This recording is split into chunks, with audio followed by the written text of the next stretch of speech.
Saya Scotty, saya sudah tinggal di Papua sekitar 25 tahun dan saya ada hati besar untuk bangsa Papua dan untuk daerah ini. Saya sudah pernah buat video kerja kutukan atau rencana Tuhan.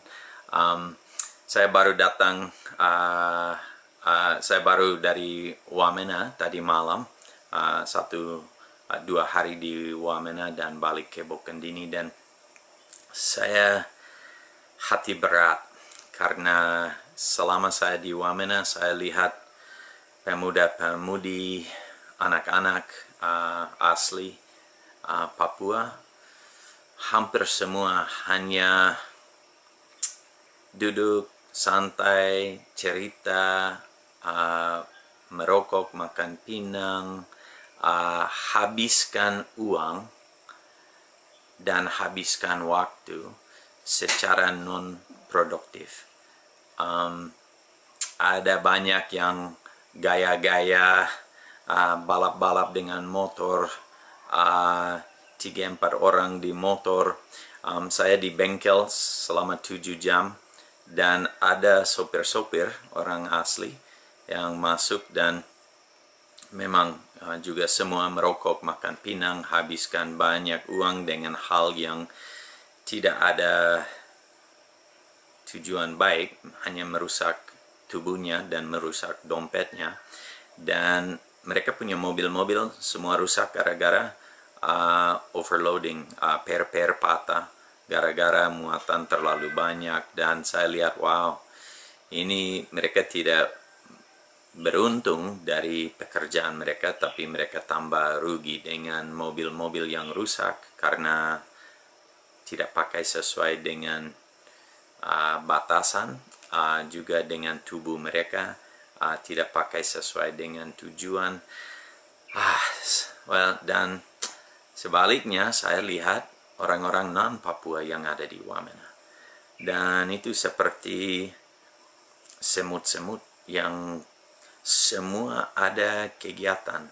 Mungkin itu jaga kios, tapi mereka sedang kerja sambil jaga kios. Di mekanik di situ, di bengkel di situ, mekanik-mekanik semua dari Sumatera dan semua sibuk kerja pagi sampai malam, 6 hari seminggu. Mereka sangat-sangat produktif. Dan saya ada berpikir, kenapa ada perbedaan ini? Baru yang saya pikir itu kembali ke sistem pendidikan. Di bengkel saya tanya mekanik-mekanik yang kerja mobil saya, mereka hanya selesai SD dan langsung mulai kerja dengan orang tua, ternak babi, ternak petani, dan lain-lain. Tapi sejak kecil mereka tahu, mereka punya tujuan hidup, itu kerja, itu buat sesuatu, menjadi produktif, kerja untuk dapat sesuatu yang bisa dipakai untuk mereka punya keluarga, untuk bangsa, untuk negara. Dan pola kepercayaan itu sudah ada di dalam mereka walaupun mereka tidak masuk SMP, SMA. Tetapi SD mereka jalan baik. Tujuan pendidikan itu untuk siapkan orang untuk menjadi produktif, untuk menghasilkan sesuatu. Kita diajar on time, kita diajar untuk bertanggung jawab, untuk berintegritas, untuk jujur, untuk rajin, untuk disiplin diri, untuk mengkontrol emosi. Hal-hal ini semua diajar dalam segala macam pendidikan di dunia, walaupun itu sekolah formal atau sekolah non-formal. Nah, dulu di Papua ada sekolah non-formal.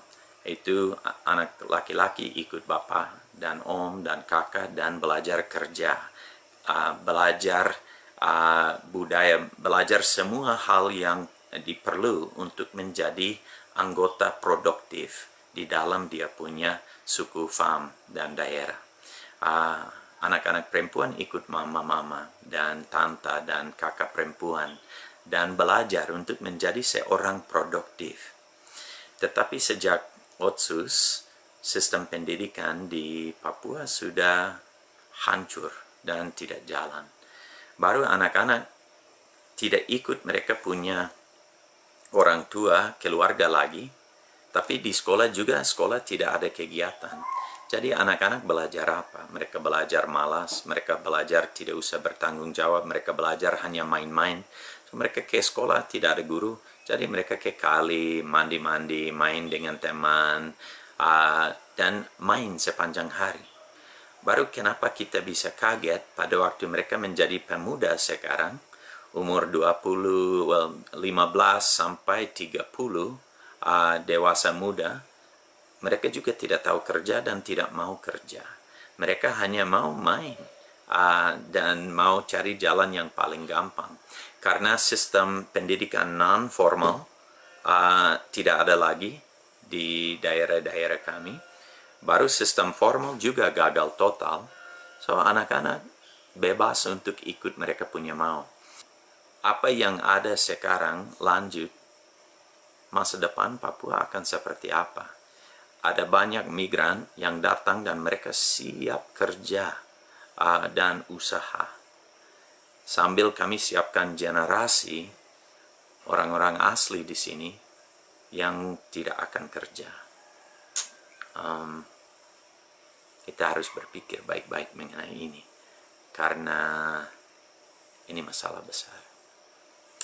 So, bukan tujuan saya untuk menjelekkan, saya sebagai orang luar ada pendapat dari luar. So, saya harap kalau saya angkat cermin sedikit, pemimpin-pemimpin, masyarakat, dan pemuda-pemudi bisa mulai menilai diri, evaluasi, berpikir, cari solusi untuk masalah seperti ini. Menurut saya lebih baik semua sekolah yang tidak jalan tutup saja, anak dikembalikan ke orang tua dan mereka kerja dengan orang tua. Baru mereka akan menjadi anggota-anggota rakyat yang sangat produktif untuk masa depan Papua. Tetapi kalau tanya pemuda, remaja sekarang mau jadi petani, tidak, harus keringat, itu panas, mereka tidak mau kerja. Tapi mereka belum siap untuk pekerjaan lain karena belum tahu matematika, belum bisa dagang, belum bisa apa-apa, karena mereka tidak ada pendidikan untuk siapkan mereka untuk hal lain. Tapi kalau mereka ikut bapak dan mama, mereka bisa menjadi tukang sensor, jual kayu, mereka bisa menjadi petani, mereka bisa ternak, dan itu seorang sangat produktif. Ingat, pekerjaan pertama yang Tuhan ciptakan itu seorang petani. Oke, terima kasih banyak. Maaf, harap tidak ada yang tersinggung. Saya sangat peduli dan mau lihat masa depan di Papua sangat cerah dan baik.